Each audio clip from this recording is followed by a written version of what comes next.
বিশ্বকবি রবীন্দ্রনাথ ঠাকুরের ১৬৪তম জন্মবার্ষিকী উপলক্ষে কুষ্টিয়া কুমারখালী উপজেলার শিলাইদহ কুটিবাড়িতে বৃহস্পতিবার থেকে ৩ দিনব্যাপী জাতীয় আয়োজন শুরু হয়েছে। উল্লেখ্য, জমিদারি কাজ দেখাশোনার জন্য ১৮৯১ সালে প্রথম শিলাইদহ কুটিবাড়িতে আসেন রবীন্দ্রনাথ ঠাকুর। এখানকার পরিবেশ ও মানুষের সান্নিধ্যে তিনি রচনা করেন অনেক কালজয়ী সাহিত্যকর্ম, যার মধ্যে গীতাঞ্জলি, যা তাকে এনে দিয়েছে নোবেল পুরস্কার। এখানেই তিনি রচনা করেন বাংলাদেশের জাতীয় সঙ্গীত আমার সোনার বাংলা। এই কুঠিবাড়িতে এখনও সংরক্ষিত রয়েছে তার ব্যবহৃত নানান স্মৃতি।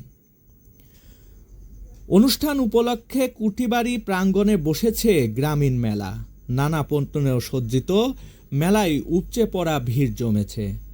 শিলাইদহ কুঠিবাড়িকে পূর্ণাঙ্গ পর্যটন কেন্দ্রে রূপান্তরের দাবি জানিয়েছে স্থানীয়রা।